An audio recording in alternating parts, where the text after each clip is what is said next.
The morning mists of Devonshire clung to the hills like the breath of forgotten ghosts as a lone carriage rolled toward the sprawling silhouette of Ravenshollow estate.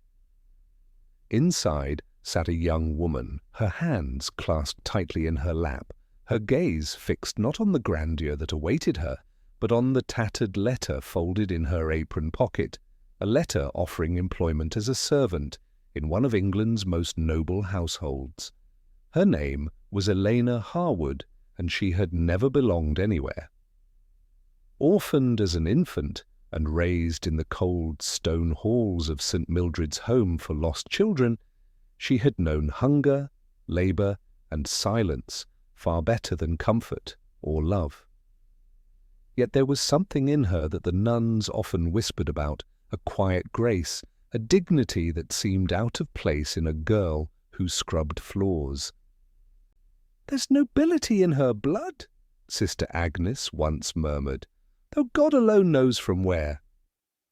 As the carriage creaked up the long gravel path, Ravenshollow emerged through the fog, vast, commanding, and ancient, its turrets rising like the fingers of a slumbering giant. The estate had been passed through generations of the Ravensshade family, a name spoken with reverence and fear across Devonshire. Its master, Duke Sebastian Ravensshade, had returned from years abroad after the untimely deaths of his parents and the loss of his only sister in a fire that had nearly destroyed the family line 2 decades ago. Rumours painted him as a man of ice and precision, brilliant but incapable of warmth. Elena had no reason to fear him. She was just another servant, one shadow, among many in a house full of ghosts. When the carriage door opened, she stepped out into the damp air, her worn shoes sinking into the soft earth. The towering oak doors of Ravenshollow swung open to reveal Mrs. Fenwick, the housekeeper, a tall, hawk-eyed woman whose posture spoke of discipline and years of command. "You're the new one, then?" she said briskly, scanning Eleanor from head to toe. "Harwood, is it? We've no patience for idleness here. You'll start in the east wing, linens, floors, and hearths. Keep your head down, your hands busy, and your mouth closed. Do that, and you'll last." Elena curtsied low, murmuring a soft, "Yes, ma'am," before being ushered through a labyrinth of marble corridors, their silence broken only by the echo of her hesitant footsteps. The interior of Ravenshollow was as magnificent as it was melancholy.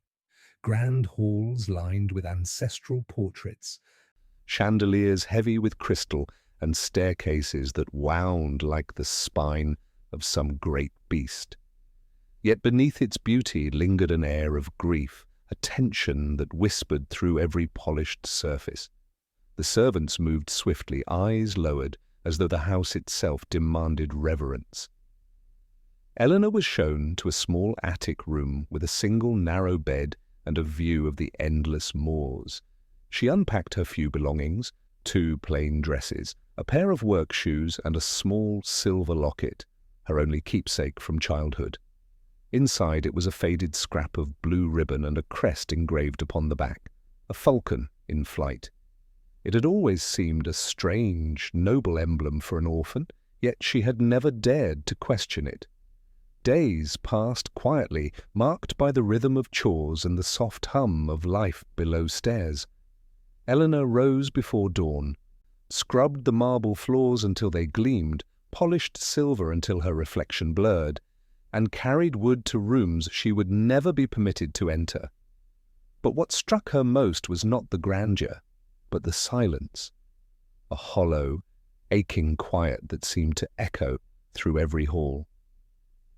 Sometimes, as she dusted the grand portraits, she would pause to look at the faces framed in gold, proud men, graceful women, and one painting in particular that drew her without reason, a woman with fair hair and kind blue eyes holding an infant with a silver locket around its neck.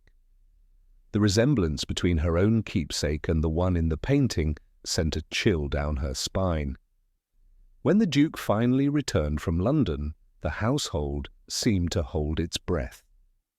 The day he arrived, the sky was heavy with rain, and thunder rolled across the hills as his carriage stopped before the steps. Elena glimpsed him only once that day. Tall, broad-shouldered, his face shadowed beneath a black hat as he strode into the entrance hall. His presence was like a storm, commanding, distant, impossible to ignore. "The master's home," whispered one of the maids. "God help us all." That night, as Elena scrubbed the floors of the west corridor, she caught sight of him again, this time alone, standing before the portrait of his mother and the infant child. The candlelight flickered across his face, revealing the sorrow that hardened his expression. His hand reached out to touch the painted child's cheek before falling away. And for a fleeting moment, his grey eyes lifted, meeting hers in the reflection of the gilded frame. She gasped, dropping her brush, and curtsied hastily. But instead of anger, there was only silence. He studied her pale features, her trembling hands, and perhaps the faintest sense of recognition, before turning away. Elena watched him go, her heart beating unsteadily. She told herself it was fear, but deep inside a strange whisper stirred, a feeling she couldn't name, as though she had stepped unknowingly onto the edge of a past that was waiting for her to remember it. The days that followed the Duke's return moved like a slow tide, reshaping the rhythms of Ravenshollow. Every clock seemed to tick more loudly, every footstep echo more sharply against the marble floors. Servants who once gossiped freely now whispered only in corners. The Duke's presence was both a command and a silence, a gravity that bent the air itself. Elena learned his habits quickly. The times he took his solitary walks through the rose gardens, the hour he read in the library beneath the painted dome, the soft scrape of his boots against the stone when he crossed the corridor where she worked. She was careful never to draw attention, yet sometimes she felt his gaze linger, brief, assessing, as though she were an unfinished sentence he couldn't quite read. Mrs. Fenwick had noticed it too, though she said nothing directly. "You've a neat hand with the linens," she remarked one morning, folding sheets with military precision. "And you don't chatter. That's a rare blessing. But mind yourself. The Duke's not a man to be trifled with." Elena nodded, keeping her eyes on her work. "Yes, ma'am."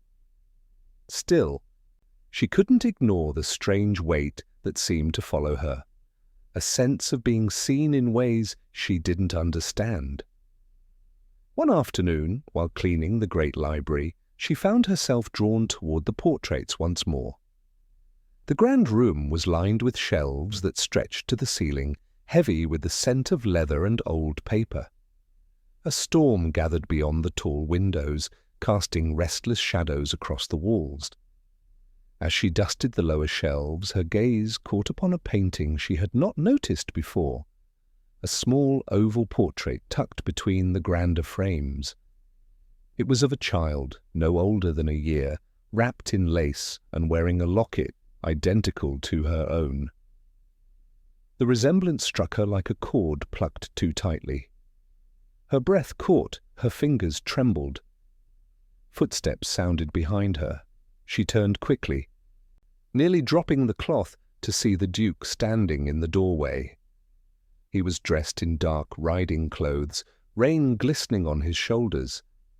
For a moment, neither spoke. His eyes followed hers to the painting. "That portrait," he said quietly, "was of my sister, Eleanor." His voice softened on the name, as though it were a word he'd carried carefully all his life. "She died in the fire that took my parents 20 years ago." I'm sorry, Your Grace," Elena stammered, curtsying so deeply that her knees nearly buckled. "I should not have—" But he lifted a hand, stopping her apology. "There's nothing to forgive. You remind me of her, that's all." She dared to glance up, and their eyes met. His, grey and storm-worn. Hers, wide with a confusion she could not explain. He turned away, crossing to the window, and for a long moment stood in silence as the rain struck the glass. "Strange," he murmured, "how time leaves its ghosts behind." Then, without another word, he left her alone among the portraits, the scent of rain and memory still lingering in the air. That night she sat in her attic room, the locket in her palm. She ran her fingers over the engraved falcon, tracing every line as though it might speak to her. Eleanor! The name repeated in her mind, steady as a heartbeat. She could not recall her infancy, no mother's voice, no cradle song, yet an image began to form, fragile and uncertain. A lullaby, a scent of lavender, a woman's laughter fading into the crackle of fire. She pressed the locket to her chest and closed her eyes, feeling tears rise unbidden. Unaware to her, the Duke was not resting either. He sat before his study fire, an old journal open on his desk. In it were sketches of his parents and sister drawn in a boy's uncertain hand, memories from before the fire. He traced the sketch of the infant Eleanor, the same round cheeks, the same fair hair. Something in his mind stirred, a disquiet he could not name. He rang for his valet. "Send word to London," he ordered, "to the records office. I want the orphanage ledgers from St. Mildred's." The year 1797. The days passed, and the rain did not cease. Rumours began to drift among the servants that the Duke had taken an interest in the new maid. Some whispered of scandal, others of strange coincidence. Mrs. Fenwick dismissed them with a glare, but even she watched Elena more closely. And Elena, though she tried to dismiss her unease, could not shake the sense that she was being quietly measured against a memory.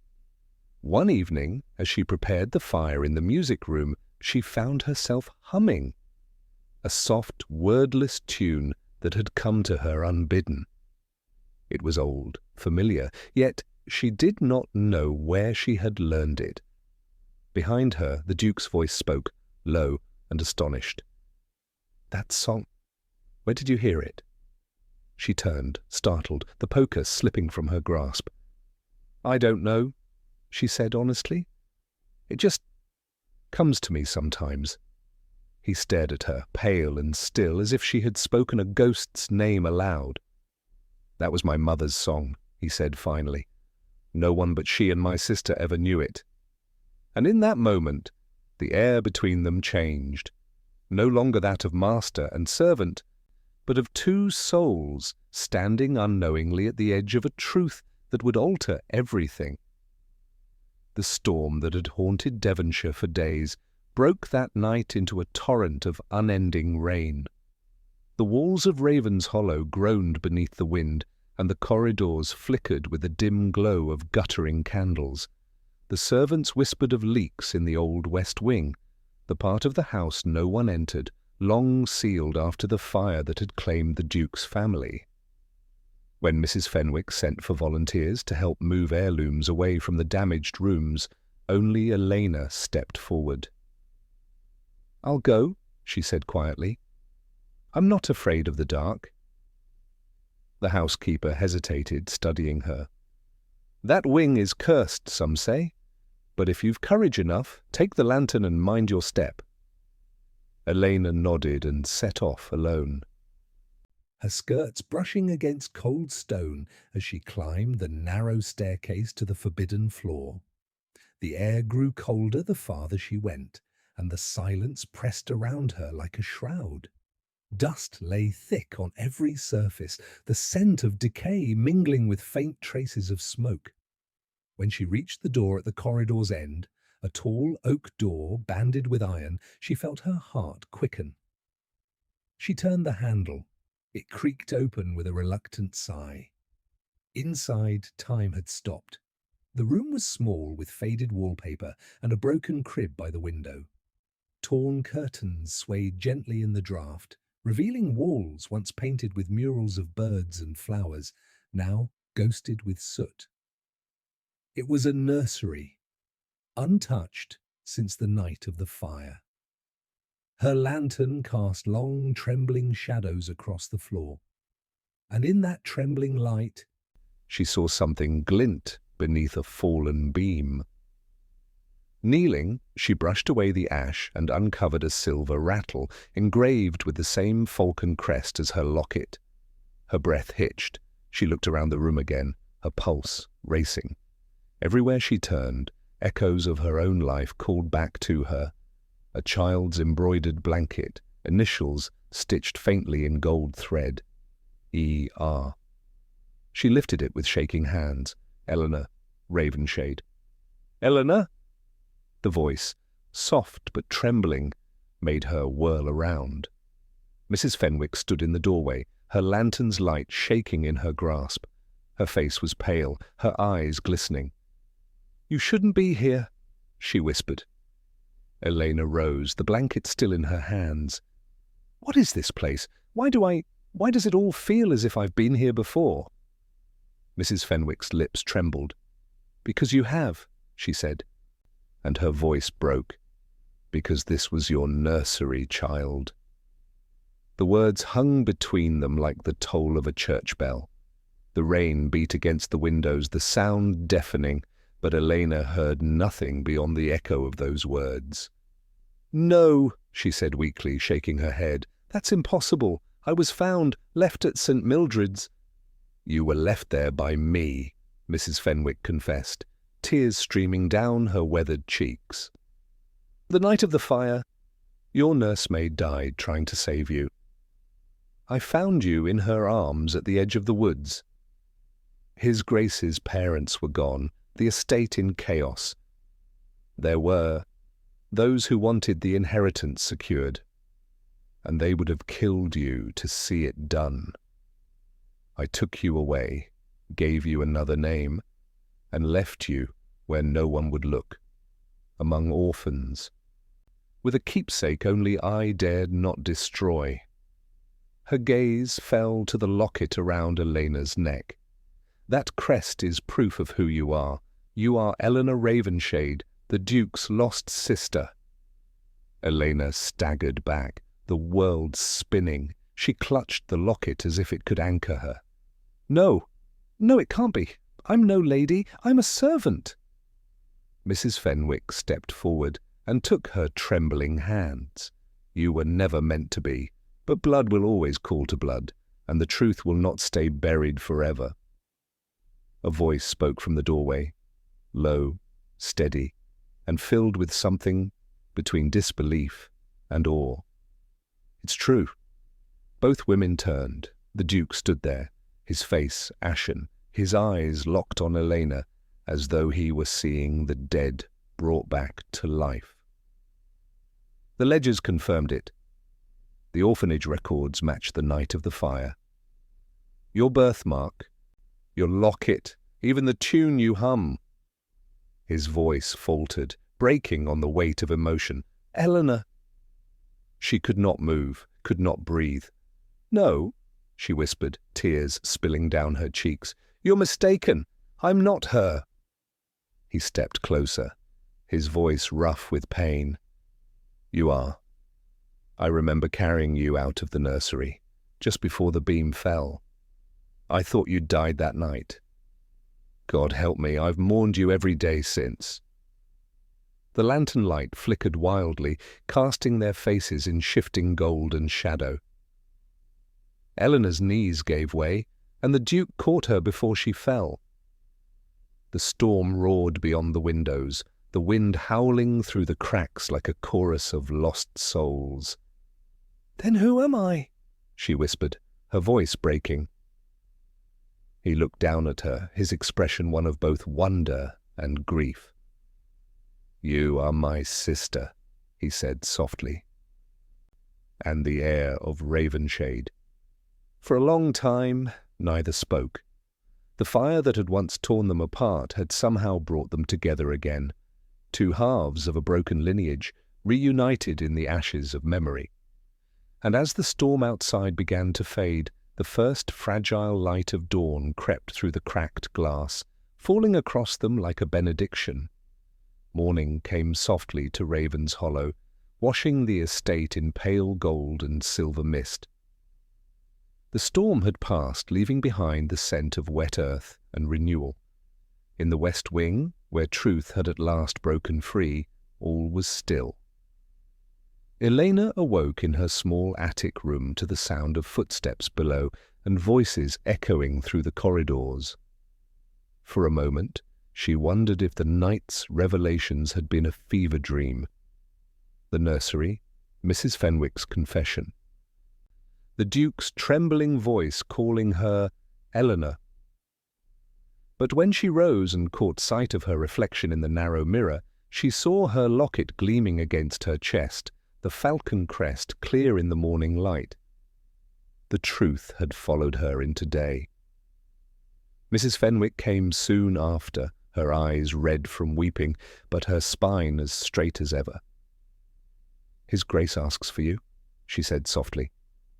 In the great hall. Eleanor's hands shook as she descended the grand staircase she had scrubbed so many times before. The chandeliers above sparkled with the light of a new day, their brilliance almost too harsh for her tired eyes. At the base of the stairs the Duke waited, no longer distant, no longer cold, but changed. His face, once carved from granite, now seemed human, almost tender. Around them stood the household staff, assembled in uneasy silence. They watched as the girl they'd known as a servant stepped into the marble-floored hall like a figure rising from a dream. "Miss Harwood," the Duke began, his voice carrying the steady weight of command. But beneath it, something softer trembled. "You entered this house as a servant. You labored with diligence, humility, and honor. But this morning I must tell you what even I could not believe until last night." He turned to the assembled staff, his grey eyes clear as frost. "This young woman is not Miss Harwood. She is my sister, Lady Eleanor Ravenshade, thought lost to us these 20 years. By the grace of God and the courage of those who protected her, she has been returned to her rightful home." A stunned murmur swept through the room. Some gasped, others crossed themselves. Mrs. Fenwick bowed her head, tears slipping silently down her cheeks. Elena stood motionless, unable to find her voice. The Duke stepped closer, his words meant only for her now. "I know this must feel like waking from one life into another, but you have always belonged here, Ellie. You were never meant to serve beneath this roof, only to share its weight with me." Her throat tightened. "I don't know who to be," she whispered. "All I know is how to work, how to serve. I don't know how to be what I was born as." He smiled faintly, the first genuine warmth she had ever seen in him. "Then we'll learn together. I have been a duke in title, but never in spirit. You've shown me more nobility in silence than I've ever known in pride." Later that day, he gathered the local gentry and officials to make the truth known. Word spread like wildfire. The Duke's lost sister found among his servants, alive after 2 decades of presumed death. There were whispers of scandal, of disbelief, of fortune and inheritance. But the Duke silenced them all with a single statement. "Titles are nothing without truth.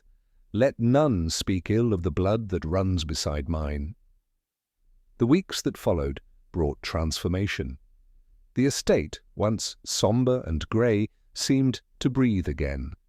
The locked wings were reopened, the chapel restored, and laughter, once a stranger to its halls, returned like sunlight. Eleanor, though garbed now in fine silks and introduced at gatherings as Lady Eleanor, remained the same gentle soul who had polished the very floors she now walked as mistress. She visited the kitchens, shared meals with the servants, and ensured that no one in her brother's care ever knew the hunger she once had. When spring came, the gardens of Ravenshollow bloomed with wild roses, their scent drifting through open windows. On one quiet afternoon, Elena found her brother in the garden, standing beneath the same oak that had shaded them as children. "You were right," she said softly. "The world does not forget its ghosts, but perhaps it forgives them." Sebastian looked at her with pride and quiet affection. "You've given this house back its soul," he replied. "And me, you've given me a family again." As the sun began to set, painting the estate in amber light, they walked together along the gravel path, not as master and servant, not even as duke and lady, but simply as brother and sister, bound by blood and forgiveness. The house behind them stood tall, its windows aglow like watchful eyes, no longer haunted by silence, but alive with the promise of tomorrow.